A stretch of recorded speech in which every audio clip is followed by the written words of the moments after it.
शुरू करते हैं नया टॉपिक इलेक्ट्रोस्टैटिक 2, जिसमें सबसे पहला टॉपिक आता है बेटा एरिया वेक्टर को लेकर के। अब आप सब लोग एरिया के बारे में भली भांति परिचित होंगे। क्षेत्रफल किसे कहते हैं जानते हो सब लोग? एरिया के बारे में। एरिया जैसे किसी चीज का एरिया, रेक्टेंगल का एरिया क्या होता है जानते हो? आयत का क्षेत्रफल क्या होता है? हाँ, लेंथ इंटू ब्रेथ होता है ना। ये अगर मैंने रेक्टेंगल बनाया तो ये एल और ये बी, और अगर एल इंटू बी कर दिया तो ये आयत का क्षेत्रफल आ गया। वर्ग का क्षेत्रफल आप जानते हो? वर्ग का क्षेत्रफल ए स्क्वायर का एरिया क्या होगा बेटा? ए इंटू ए स्क्वायर। इसका एरिया आ गया, अगर लिखे हम एरिया तो इसका ए स्क्वायर, इसका एरिया लिखोगे तो एल इंटू। अच्छा, ये ए स्क्वायर में क्या ए इंटू ए ही तो किया? ए स्क्वायर में क्या किया? ए इंटू ए ही किया। तो हम बात करते हैं यहां हम एरिया की बात नहीं करेंगे। अच्छा, जनरली एरिया क्वांटिटी कई प्रकार की होती है, डायरेक्शन के बेसिस पर। दो या तीन राशि के प्रकार की होती है क्वांटिटी, 2 या 3। आपने पढ़ा होगा ना, वेक्टर, स्केलर और टेंसर, सदिश, अदिश और प्रदिश, 3 राशियां होती हैं। फिलहाल आप इसको अभी छोड़ दीजिए। एरिया कैसी राशि है? स्केलर या वेक्टर? एरिया क्षेत्रफल कैसी क्वांटिटी है? Scalar vector? सदिश सदिश सोच लो। एरिया क्या लगता है? स्केलर है। क्या है? वेक्टर है बेटा, स्केलर नहीं है। ठीक है, एरिया कैसी क्वांटिटी है? अब आप सोचेंगे ये कैसे पॉसिबल हुआ? अब मैं आपको वो दिखाता हूं। जब भी एरिया, आप सबने पढ़ा है दो सदिश का क्रॉस प्रोडक्ट, है ना? क्रॉस प्रोडक्ट जिसे कहते हो सदिश गुणन, vector A cross vector B is equal to A B sine theta, यही तो होता है ना। अब अगर मैं आपके सामने कोई रेक्टेंगल पेश करूं ऐसा 3 मीटर और 10 मीटर, चलो इसका क्षेत्रफल बता दो सब लोग, इसका एरिया बताओ। ये रेक्टेंगल है, एक आयत है, इसका क्षेत्रफल कितना आएगा? 30 आएगा। क्यों? क्योंकि एरिया क्या होता है? एल इंटू, और आपने एरिया निकालने में कोई खास मेहनत नहीं करी, सीधे 10 गुना 3 किया और सीधे आपका आंसर कितना आ गया? 30 मीटर स्क्वायर। डायरेक्ट किया कि नहीं किया? लेकिन आपने ध्यान नहीं दिया, आप एरिया निकालते समय इस एक्सिस का, ये देख, ये कैसी एक्सिस जा रही है? क्या एक्स एक्सिस जैसा कुछ दिख रहा है? और ये वाली वाई एक्सिस, एक्स और वाई के बीच में क्या डिग्री एंगल है? 90 डिग्री है कि नहीं है? आप इन दोनों एक्सिस का क्रॉस प्रोडक्ट लेते हो। अच्छा, ये 10 मीटर क्या चीज है? 10 मीटर किस में है? एक्स में या वाई में? इन एक्स एक्सिस। और 3 मीटर किस पे है? इन वाई एक्सिस। और आपने क्या किया? 10, अच्छा एक्स एक्सिस वाले को वेक्टर में कैसे लिखते हो? 10 एक्स एक्सिस, क्या आई कैप? एक्स अक्ष पे चलने का आपने पढ़ा होगा, है ना? 11th का टॉपिक है सब। ये एक्स एक्सिस, ये वाई एक्सिस, ये जेड एक्सिस, है ना? एक्स एक्सिस वाले पे सदिश को आई कैप, इस पे जे कैप, इस पे के कैप ना। ये सदिश के नाम होते हैं। जैसे आपको लिखना है कि मैं 2 मीटर चला हूं या 200 मीटर हूं, किस कहां पर? एक्स अक्ष पर। सोचो इतना बड़ा डेटा, 200 मीटर है किस पर? एक्स अक्ष पर। एक्स एक्सिस पर 200 मीटर हो, इसको इतना बड़ा लिखने के बजाय आप केवल इतना लिख दीजिए 200 आई कैप मीटर। केवल इतना लिख दीजिए, समझ जाएगा। फिजिक्स वाला समझ जाएगा, केमिस्ट्री वाला, मैथ वाला सब समझ जाएगा। ठीक है, जिसके पास दिमाग होगा समझ जाएगा। एक्स एक्सिस पर डिनोट करने का तरीका क्या है? देख, ये और ये बदला कि वही रहा? वही रहा। लेकिन एक्स एक्सिस को रिप्रेजेंट करने के लिए डायरेक्शन क्या लिखी जाती है? आई कैप। एकांक सदिश है एक्स अक्ष पर लिखने के लिए। तो ये हो गया, इस पर एक्स पे आई, वाई पर जे और जेड पर के, तो 10 आई कैप इस पर हो जाएगा। और 3 मीटर किस पे है बेटा?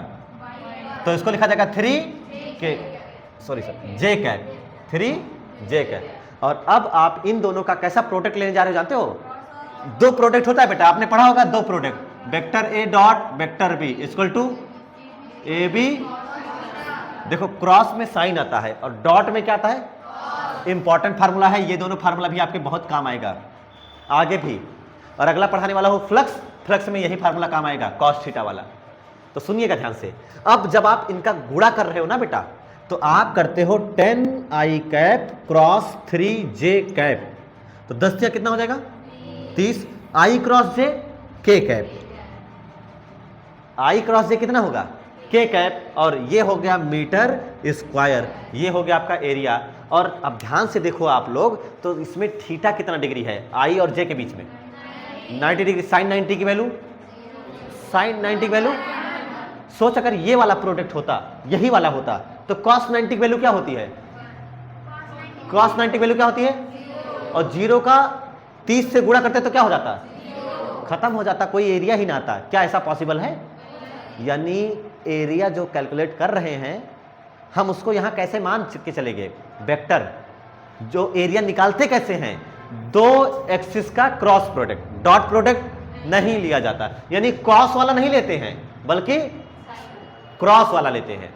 हाँ, क्रॉस वाला नहीं लेते, क्रॉस वाला, मतलब समझो ध्यान से, डॉट वाला नहीं लेकर के क्रॉस वाला, क्रॉस वाला नहीं लेकर के साइन वाला, ये करते हैं। इसमें भी वही तो है, थीटा क्या डिग्री है?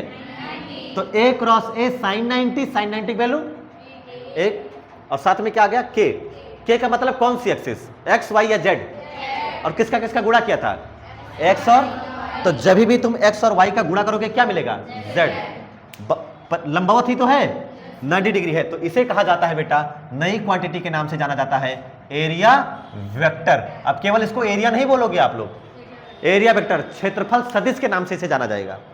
नई राशि, क्षेत्रफल नहीं, दो अक्षों का गुणा नहीं, बल्कि दो अक्षों का गुणा, जो वैल्यू मिला उसमें भी एक चीज जबरदस्ती जोड़ दी जाए, डायरेक्शन। उसमें भी जबरदस्ती क्या जोड़ दिया जाए? क्लास 10th तक तुमने एरिया पढ़ा है? 10th तक एरिया पढ़ा? अरे पढ़ा नहीं, पर सरफेस एरिया वॉल्यूम वाले में वो मेंसुरेशन में आता है, पढ़े होगे। तो क्षेत्रफल पढ़ा है। उस क्षेत्रफल में आज तक कभी भी आपने दिशा की जिक्र करी है डायरेक्शन की? नहीं, जरूरत ही नहीं थी। लेकिन यहां आने के बाद आज क्या पता चल रहा है कि एरिया में डायरेक्शन पाई जा रही है, एरिया में डायरेक्शन मिले। और वो डायरेक्शन कैसे है देख के बताओ सब लोग, क्या एक्स और वाई की जैसी है या एक्स वाई के परपेंडिकुलर है? एरिया वेक्टर की डायरेक्शन हमेशा जिसका भी एरिया निकालोगे ना उसके लंबवत आएगी। एरिया वेक्टर की डायरेक्शन हमेशा क्या होती है? उस सरफेस के लंबवत होती है, परपेंडिकुलर होती है। ये होता है एरिया वेक्टर। और मैग्नीट्यूड कितना है इसका? परिमाण। अच्छा, वैसे ही 10 डायरेक्ट 30 बताए थे, नहीं बताए थे? ये गायब कर दो, क्या अभी भी 30 ही है? यानी मैग्नीट्यूड तो एरिया के बराबर होता है, लेकिन डायरेक्शन सरफेस के समांतर या लंबवत? लंबवत, परपेंडिकुलर होती है। लिख डेफिनेशन, अभी समझ आएगा। एरिया वेक्टर, क्षेत्रफल सदिश। क्षेत्रफल सदिश वह राशि है जिसका परिमाण क्षेत्रफल के बराबर होता है। Area vector is that quantity whose magnitude is equal to the area. क्षेत्रफल सदिश वह राशि है, क्षेत्रफल सदिश वह राशि है, area vector is that quantity whose magnitude is, क्षेत्रफल सदिश वह राशि है जिसका परिमाण क्षेत्रफल के बराबर होता है, whose magnitude is equal to area,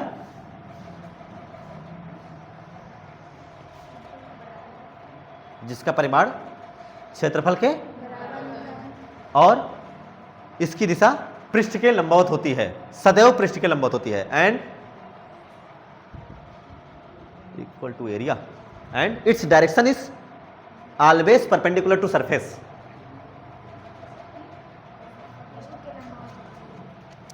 क्षेत्रफल के बराबर होता है और इसकी दिशा सदैव पृष्ठ के लंबवत होती है।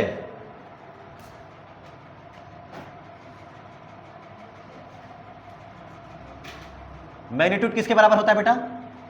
एरिया के ही बराबर होता है, L इंटू बी वाला, पाई आर स्क्वायर वाला। बात समझे ना? पाई आर स्क्वायर वाला ही आता है। लेकिन डायरेक्शन क्या होती है? डायरेक्शन दिशा क्या होती है? परपेंडिकुलर टू सरफेस, पृष्ठ के लंबवत होती है। दो ही बातें ध्यान रखते हुए चलना है। यानी अगर मेरे पास कोई भी, ये कोई ऐसा सरफेस है ना, तो इसका एरिया जो भी होगा, अगर एरिया वेक्टर में लिखने की कोशिश करूं ऐसे एरिया वेक्टर, तो कैसे करेंगे हम लोग? करना कुछ नहीं है। एरिया वेक्टर बताना है तो इसका एरिया मान लेते हैं कितना आएगा? ए ही होगा, तो मैंने वो लगा दिया ए। इसका मैग्नीट्यूड भी हो गया, जिसको आप ऐसे भी लिख सकते हो लिखना चाहो तो, बट ऐसे ही लिखो एरिया वेक्टर ए। लेकिन साथ में और क्या जुड़ जाएगा? इसमें डायरेक्शन होती है नहीं होती है? दिशा होती है नहीं होती है? इसमें डायरेक्शन भी होती है, साथ में लिख दिया जाता है बेटा n cap. Area vector equal to क्या लिख देता है? N cap. अब एक चीज याद रखना, एरिया को सरफेस भी बोलेंगे हम लोग। एरिया को हम लोग और क्या बोलेंगे? सरफेस। यानी जहां क्षेत्र बोलेंगे वहां पृष्ठ बोला जा सकता है। यानी चाहे क्षेत्र बोलो या फिर क्या बोलिए आप, पृष्ठ बोलिए, बात एक ही है। चाहो तो एरिया बोलो, चाहे तो सरफेस बोलो। यानी आपको ये S vector equal to S n cap भी लिखा मिल सकता है। तो कहीं घबरा मत जाना कि ये नया चीज कहां से आ गई है, एस क्या है। हम लोग तो एरिया को ए से जानते थे, बट मैं आपको बता रहा हूं कि एरिया मतलब क्या, याद रखना, सरफेस का ही एरिया निकलता है, पृष्ठ का ही क्षेत्रफल निकाला जाता है। इसलिए सरफेस और एरिया एक ही चीज है। बात समझ आई ना? वो भी लिखा मिल सकता है, घबराइएगा नहीं। पृष्ठ मतलब सरफेस और सरफेस मतलब एरिया। समझ में आया चीज? क्लियर है? क्या है एरिया वेक्टर? कुछ नहीं, जो एरिया जानते थे वही है एरिया वेक्टर। बस इसमें एक चीज नई जोड़ दी गई है, डायरेक्शन। और ये डायरेक्शन क्या है? Always and always. N cap क्या है? एक सदिश है जो किस काम आता है बेटा? एन कैप क्या काम आता है? एन कैप सदिश है, इस वेक्टर है जिसकी दिशा हमेशा क्या होगी बेटा? जिसकी दिशा सदैव पृष्ठ के, जो भी पृष्ठ होगा पृष्ठ के लंबवत होगी या होती है। इस समय व्हाइट बोर्ड और ये मार्कर, क्या मार्कर एरिया वेक्टर की सही डायरेक्शन रिप्रेजेंट कर रहा है या नहीं? क्या ये मार्कर इस व्हाइट बोर्ड के लिए एरिया की सही डायरेक्शन, एरिया वेक्टर की सही डायरेक्शन रिप्रेजेंट कर रहा है कि नहीं कर रहा? कर रहा है, नहीं कर रहा? क्या इस समय मार्कर सरफेस के परपेंडिकुलर है? कर रहा है। अब एरिया वेक्टर से सही से रिप्रेजेंट नहीं कर रहा है। अगर मेरे पास एक कॉपी है, क्या इस समय, एक सेकेंड, व्हाइट बोर्ड के लिए है या नहीं है? कॉपी के लिए नहीं है, क्योंकि सरफेस के इस जिसकी दिशा सदैव पृष्ठ के लंबवत होती है, इस direction is always perpendicular to the surface. क्या अब सही है? सरफेस ऐसे कर दिया, व्हाइट बोर्ड के पैरेलल है। अब सही है गलत है? अच्छा, अभी आपने बताया था कि ये सही है ना, है ना? ऐसे कर दिया, अब बताओ ये अभी सही है ना? ये गलत है, सब गलत है। कुल मिला के सरफेस के कैसी होनी चाहिए? हम लोग जमीन पर खड़े रहते हैं, बताइए हम लोग क्या एरिया वेक्टर हैं या नहीं है? हम लोग एरिया वेक्टर की डायरेक्शन है बेटा। हम लोग खुद जमीन पे खड़े हैं आराम से, बिल्डिंग बड़ी बड़ी खड़ी है, ये क्या चीज है? एरिया वेक्टर, क्योंकि सरफेस के परपेंडिकुलर होती है। ये बात समझ में आ रही है? कुछ समझ में आई बात? तो ये कहलाता है, और कुछ नहीं करना है। इसमें डायरेक्शन होती है कि नहीं होती है?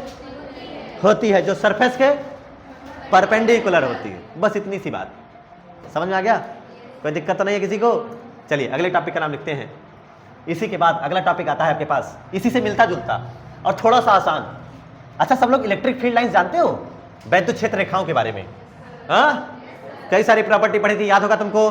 Originate from positive charge, terminated in negative charge, है ना? या फिर और भी बोला था आपने कि ये पॉजिटिव चार्ज से निकलती हैं और इन्फिनिटी से भी निकलती हैं, दोनों बोला था अगर सिंगल चार्ज है तो। लेकिन अगर डबल चार्ज है बेटा, पॉजिटिव नेगेटिव, तो पॉजिटिव से निकलती हैं और नेगेटिव पे जाके रुकती हैं, वहीं जाके समाप्त होती हैं। क्या क्लोज कर्व बनाती है नहीं बनाती है? बंद वक्र बनाती है नहीं बनाती है?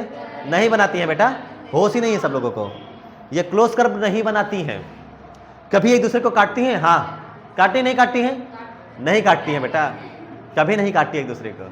मैं जो पढ़ाऊंगा वो मैं बोलने वाला नहीं हूं, मैं वही बोल दूंगा तो तुम्हारे लिए कितनी आसान क्लास हो जाएगी। तुम लोगों को लग रहा होगा कि हाँ अभी वही सब रिपीट कर देंगे, अभी इतने अच्छे से रिवीजन भी हो जाएगा। ऐसे रिवीजन नहीं होगा, तुम करोगे, तुम्हें याद करके आओगे, बैठे। इलेक्ट्रिक फील्ड लाइंस की प्रॉपर्टी दिमाग में छपी होनी चाहिए। 10 प्रॉपर्टी लिखाई है, 10 के 10 याद रह जाएगी ना। आगे मैग्नेटिक फील्ड लाइंस में आराम से पढ़ के निकल जाओगे, पता भी नहीं चलेगा कि क्या था, और नहीं तो हवा नहीं लगेगी, इसे झूल जाओगे बेटा। आज अपलोड होगा लेक्चर वाला, पब्लिक हो जाएगा इलेक्ट्रिक फील्ड वाला, आज से कल तक देख लीजिएगा। चलिए नया टॉपिक का नाम है बेटा इलेक्ट्रिक फ्लक्स। इलेक्ट्रिक फ्लक्स जिसे कहते हैं वैद्युत फ्लक्स, इसका हिंदी में नाम यही है वैद्युत। उतारो जरा तो, तब तक मैं मार्कर को, ये कौन सा मार्कर को स्याही पिलाना, मार्कर की कमी है कि? फेंको, दूसरा निकालो। आ गया।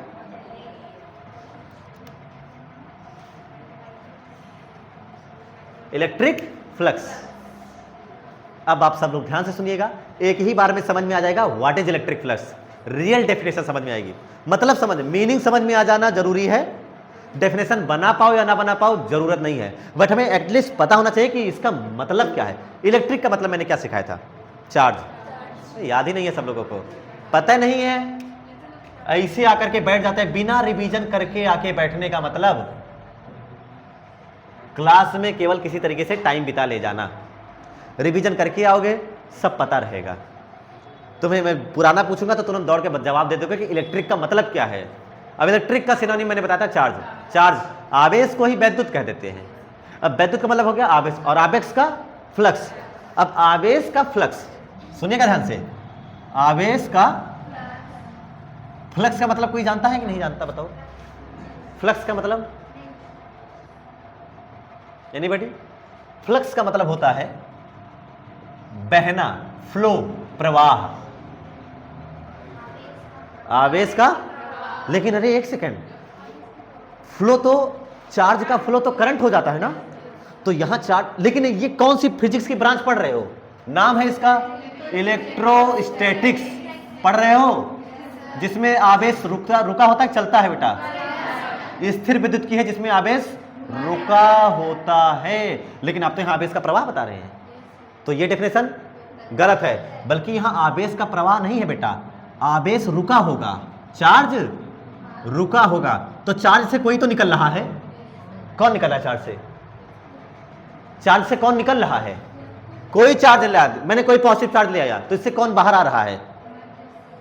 अगर मैंने कोई प्लस क्यू चार्ज ले आया तो इससे कौन बाहर आ रहा है? कौन उत्पन्न हो रहा है? वैद्युत क्षेत्र रेखाएं, इलेक्ट्रिक फील्ड लाइंस, इनका प्रवाह इलेक्ट्रिक फ्लक्स कहलाता है।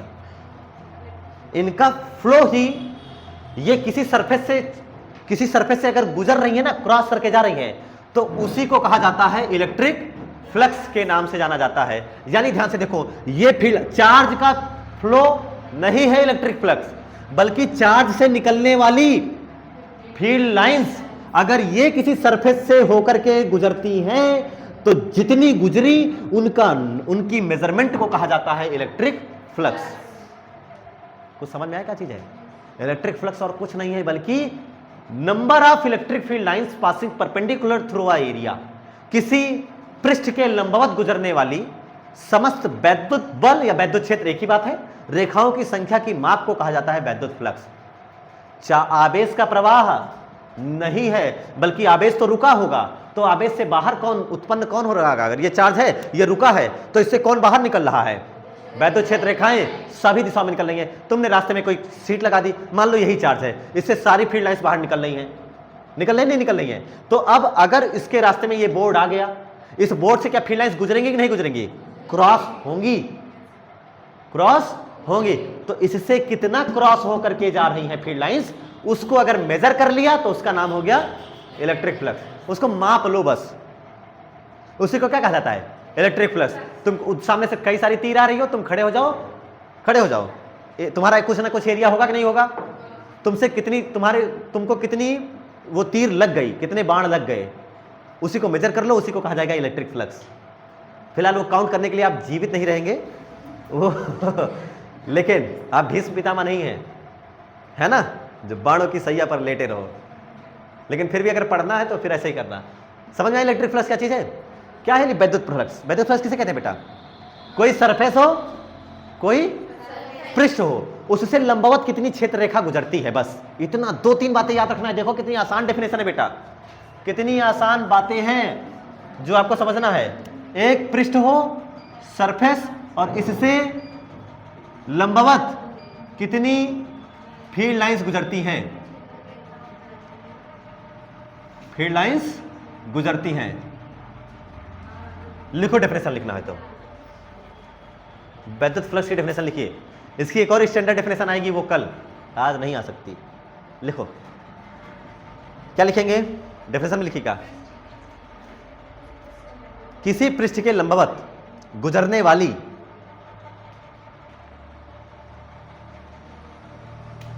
The number of field lines, किसी पृष्ठ के लंबवत गुजरने वाली समस्त वैद्युत बल रेखाओं की संख्या,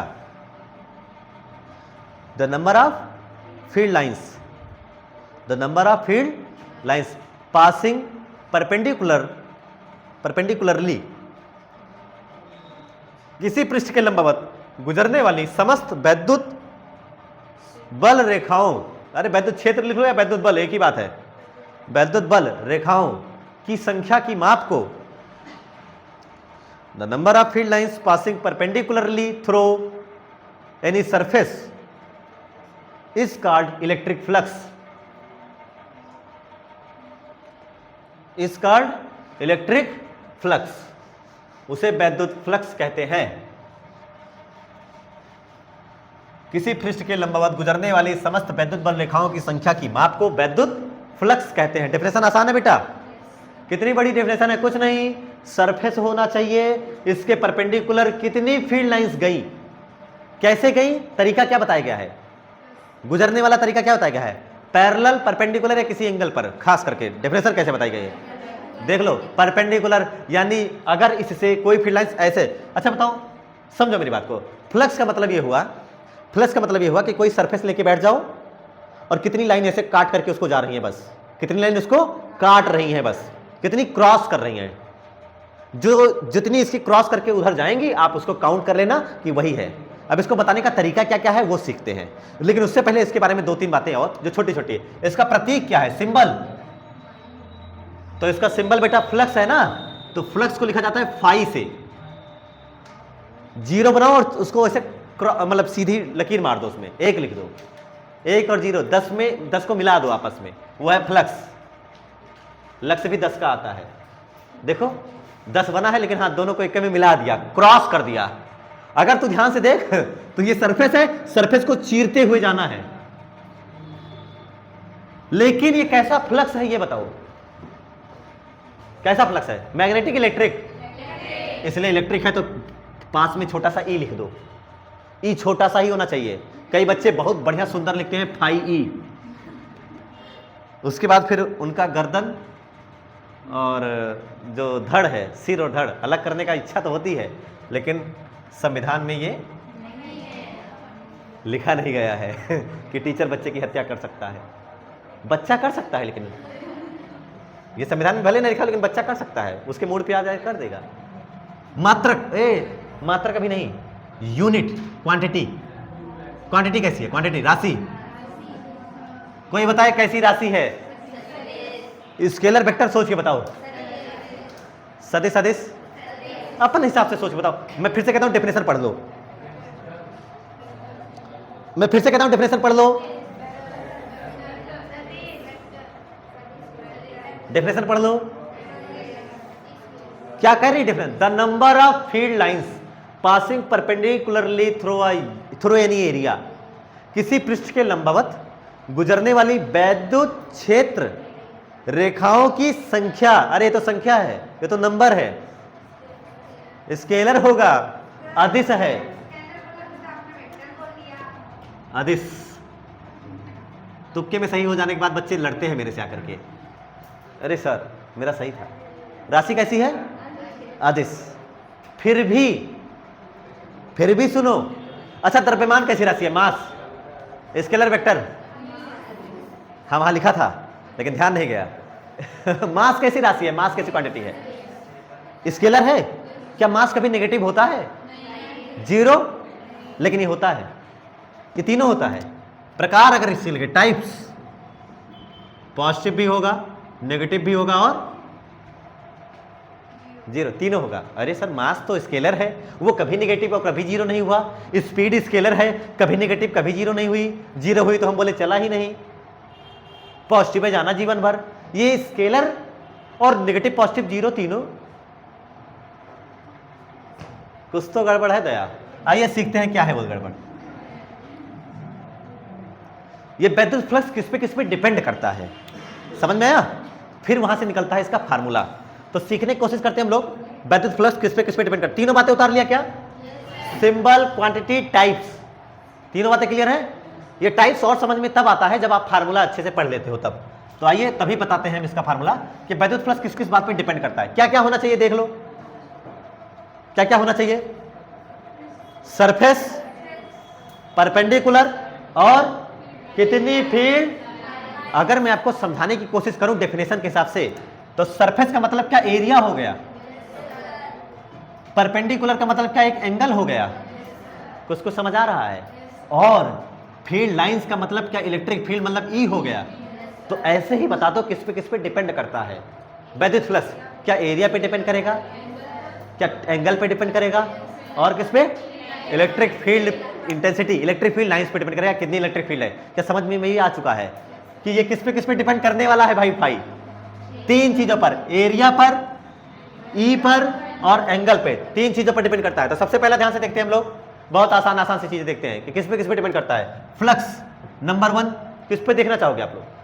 ई पर, इलेक्ट्रिक फील्ड इंटेंसिटी पे देखते हैं कि कैसे डिपेंड करता है, ई पर। सुनना ध्यान से, ये मान लो तुम्हारे पास कोई एरिया है बेटा, ये एरिया है और यहां से फील्ड लाइंस जा रही हैं ऐसे। कितनी फील्ड लाइंस है काउंट करके बताओ? 5 है ना। एरिया इतना ही है, एरिया इतना ही रखते हैं। अब बताओ, अब कितनी फील्ड लाइंस है? क्लियरली दिख रहा है? अगर मैं इसको 1 लिखूं, इसको 2 लिखूं, तो फाई 1 ज्यादा है या फाई 2 ज्यादा है? हाँ, फाई 1 ज्यादा है और फाई 2 क्यों? क्योंकि क्या 1 से क्या ज्यादा से ज्यादा फील्ड लाइन क्रॉस करके जा रही है, लेकिन इस दौरान क्या चीज सेम है? एरिया नहीं बदला जा रहा है। क्या एरिया दोनों इस दोनों जगह पर एरिया एक ही है? मैंने पहले ही बोला था। लेकिन ध्यान से देखो, यहां से गुजर रही है ज्यादा फील्ड लाइंस और यहां से गुजर रही है, तो फ्लक्स कहां ज्यादा है, 1 या 2? यहां पर समझ में आया, phi 1 is greater than phi 2। इसका मतलब है फ्लक्स किस पे डिपेंड करता है? एरिया। अबे एरिया कांस्टेंट है। क्या इलेक्ट्रिक फील्ड इंटेंसिटी पर? क्या जितनी ताकतवर फील्ड लाइंस होंगी, मतलब जितनी ज्यादा फील्ड लाइन होगी, क्या उतना ही ज्यादा फ्लक्स होगा, उतना ही कम? उतना ही। ई जितना ज्यादा, उतनी ही ज्यादा क्या फील्ड लाइंस होंगी, और जितनी ज्यादा फील्ड लाइंस होंगी क्या उतना ही अच्छा फ्लक्स मिलेगा। यानी डायरेक्टली प्रोपोर्शनल है या इनडायरेक्टली? जितनी ज्यादा ई होगी, ई देख, ई बढ़ा रहा है घटा रहा है, इधर से इधर आने में ई बढ़ रहा है घट रहा है, इधर से इधर आने पर ई बढ़ रहा है, तो फ्लक्स बढ़ा कि घटा? इधर से इधर आने पर फ्लक्स बढ़ रहा है, यानी phi is directly proportional to E. ये इलेक्ट्रिक फील्ड के डायरेक्ट डिपेंड करता है। जितनी ज्यादा फील्ड लाइंस, जितनी ज्यादा तीर चलेगी, उतना ही बढ़िया फ्लक्स मिलेगा। सीधी सी बात है, जितनी ज्यादा रेखाएं गुजरेंगी बेटा, फ्लक्स उतना ही ज्यादा काउंट होगा। ये पहला चीज हो गया। दूसरा देख, दूसरा हम लोग देखते हैं, ये किसके ऊपर? ई पर। अब हम लोग चेक करते हैं एरिया पर, कि एरिया पर कैसे डिपेंड करता है ना? एरिया पे कैसे डिपेंड करता है? एक काम करें, तीनों एक ही डायरेक्शन में बनाने की कोशिश करते हैं, इसलिए हम ये मिटा देते हैं, ये वाला है ना, इसका कोई मतलब नहीं है। यहां पर क्या समझ में आता है? ध्यान से देख, समझ ऐसे कि अगर हम ई बढ़ाते हैं तो फाई ई बढ़ता है घटता है? इसका मतलब phi E directly proportional to E पर डायरेक्ट डिपेंड करता है। पहली बात यहां से क्लियर हुई। दूसरा आपने किस पे बोला, और किस पे डिपेंड करेगा? एरिया पर। तो ए पर डिपेंड करता है। चलो ध्यान से देखते हैं, ये फील्ड लाइंस इधर देखो, फील्ड लाइंस इतनी ही है, इतनी की थोड़ा और ज्यादा ले लेते हैं, और आपने इतना छोटा सा एरिया ले रखा है। क्लियर है? This is area A1। बताओ कितनी फील्ड लाइंस गुजरते हुए आपको नजर आ रही हैं? एक भी नहीं? अरे ये तीनों क्रॉस करेंगे कि नहीं क्रॉस करेंगे? मतलब सब दिखाना पड़ेगा कि देखो क्रॉस करेंगे, तब तो तुमको इधर निकालना भी पड़ेगा। फिर कितनी है? क्या 3 दिख रही है क्रॉस करते हुए? अब अगर मैं ये एरिया स्विच करके, फील्ड लाइंस यही है बेटा, इस बार ई कांस्टेंट है, अगर मैं ये एरिया हटा करके इतना बड़ा एरिया लेकर के आऊं, अब बताओ क्या सब गुजर जाएंगी? तो क्या एरिया अगर बड़ा किया गया, एरिया मैंने बढ़ाया, तो फ्लक्स बढ़ा या वही रहा या घटा? एरिया बढ़ाने पर फ्लक्स बढ़ा कि घटा? बढ़ता हुआ दिख रहा है। अभी केवल 3 लाइन गुजर रही है, फ्लक्स का मतलब कितनी लाइन गुजरी बेटा, यही याद कर बस तू। और ज्यादा दिमाग मत लगाओ, इतना है ना कठिन ना समझो कि कोई चीज इतना कठिन है हम ऐसे आसानी से कैसे समझ लें। कठिन नहीं है, एकदम आसान है। कितनी फील्ड लाइंस गुजर रही हैं? अभी 3 गुजर सकती थी, अब क्या सब गुजर सकती हैं? तो एरिया बड़ा किया या छोटा किया? एरिया बड़ा करने पर फ्लक्स बढ़ा या घटा? हाँ, कोई घटा बोल रहा है क्या? तो phi E directly proportional to area. दोनों कॉन्सेप्ट समझ में आया? भाई सुनो ध्यान से, बोर्ड मैंने ले लिया है, मेरा एरिया फिक्स है, ठीक है। अब मैं सामने रख, इसके बोर्ड के सामने यहां लगा रहा हूं 5 कूलाम का चार्ज। कितने कूलाम का? तो कुछ फील्ड लाइन्स इससे गुजर रही होंगी। अब मैंने यहां 5000 कूलाम का चार्ज ले आया। अब क्या बहुत ज्यादा फील्ड लाइन्स निकलेंगी? और ज्यादा फील्ड लाइन्स, क्योंकि चार्ज पावरफुल हुआ, चार्ज का परिमाण बढ़ा, मैग्नीट्यूड बढ़ा, तो ज्यादा फील्ड लाइन्स निकलेंगी। और ज्यादा फील्ड लाइन निकलेंगी तो इससे ज्यादा लाइन्स गुजर के जाएंगी। तो जब फील्ड लाइन्स बढ़ेगी तो फ्लक्स भी बढ़ेगा। सीधी सी बात है भाई। कमरे में एक अगरबत्ती जलाओ और कमरे में 10-10 जला दो, बताओ कब फ्लक्स? एक कमरे में एक ही जलाओ और दूसरे कमरे में 10 जलाओ, किसमें फ्लक्स अच्छा मिलेगा? एक वाले में या 10 वाले में? क्योंकि उसमें ज्यादा धुआं होगा। उसी धुएं को फ्लक्स मान, उसी धुएं को क्या मानो? फ्लक्स मानो। बस समझ में आ जाएगा तुरंत। बहुत कठिन नहीं है ये सब सीखने वाली चीज, बस समझे नहीं है। खूब धुआं भर के रखा है, खूब धुआं, और तुम छोटे से एरिया से धुआं पी रहे हो, मान लो सूंघ रहे हो छोटे से एरिया से, तो कम मिलेगा ना। छोड़, बुरी बातें हटा करके, जुखाम में भाप ली जाती है नहीं ली जाती है? तो अब तुम भाप लेना है जुखाम में, तो स्ट्रॉ से भाप लो, तो क्या एरिया कम है? तो एरिया कम है तो क्या फ्लक्स कम होगा? और अगर एरिया बढ़ा दिया आपने, इतना बड़ा एरिया कर दिया, तो क्या ज्यादा स्टीम मिलेगी? तो फ्लक्स ज्यादा मिलेगा। इस पे नंबर 3 किस पे और डिपेंड करता है? आप लोगों ने बताया था मुझे, एंगल पे डिपेंड करता है। चेक करके देखें क्या कैसे गुजरनी चाहिए लाइंस, क्या ये पता है सबको? कैसे भी? या परपेंडिकुलर कैसे गुजरनी चाहिए? कैसे भी गुजर सकती है। हाँ, डेफिनेशन में क्या लिखा है? लंबवत गुजरने वाली ना। डेफिनेशन में लिखा नहीं क्या? Passing perpendicularly through any area, किसी पृष्ठ के लंबवत जो गुजरेगी तब मानेंगे हम लोग। तो तीसरा हम लोग देखने की कोशिश करते हैं। देखो आधा काम हो चुका है बेटा, लेकिन ये बेकार था, असली तो आगे आ रहा है सर। ये देखो, मान लो ये कोई एरिया है और फील्ड लाइंस ऐसे ना जा करके ऐसे जा रही है बेटा। ये देखो, दिखा फील्ड लाइंस कैसे जा रही है? परपेंडिकुलर जा रही है क्या? नहीं, इसके जो एरिया वेक्टर, इसका जो भी एरिया वेक्टर होगा, उसके एरिया वेक्टर से थीटा डिग्री से नीचे जा रही है। अब आप लोग बताइए, क्या फ्लक्स उतना ही है या उससे ज्यादा है या उससे कम है? क्या है, कैसे बताइए, डिफाइन करिए। उतना ही है। फ्लक्स केवल कौन सी लाइन होती है? परपेंडिकुलर, पृष्ठ के लंबवत गुजरने वाली। ये आड़ा तिरछा गुजरने वाली नहीं बात होती है। ये तो कितना गलत है। ये इसको सही करने के लिए हम लोग ने इस ई को तोड़ा। ये स्केलर है, वेक्टर है। ई सदिश इलेक्ट्रिक, ई मतलब electric field intensity. Electric field intensity मतलब वैद्युत क्षेत्र की तीव्रता। और ये 100% वेक्टर है, सदिश राशि है। डायरेक्शन है, अरे तुम्हें यही देख के पता बोल देना था कि सदिश है। इसमें डायरेक्शन बनाया है मैंने, देख ऐसे, तुम्हें यही देख के बोल देना था। अपनी बेइज्जती करा रहे हो। रिकॉर्डिंग देखने वाले बच्चे यही सोचेंगे, बताओ किसको पढ़ा रहे हैं सर, कहाँ फंस गए। और कोई अच्छा बच्चा तेज होगा तो कहेगा बताओ गलत, ये लोग गलत सर से पढ़ रहे हैं, मतलब सर गलत बच्चों को पढ़ा रहे हैं। गलत सर से नहीं पढ़े, गलती से गलत निकल गया मेरे मुंह से तो इधर देखो, ये ई, ये थीटा, इधर क्या आएगा? ई कॉस थीटा। पूरी क्लास शांत थी, एक बच्चा बोला है कॉस, ठीक है। और इसके परपेंडिकुलर इधर जाएगा, मतलब इसके पैरेलल ऐसे है, ई साइन थीटा। अब आप लोग बताइए कौन इससे परपेंडिकुलर गुजर रहा है?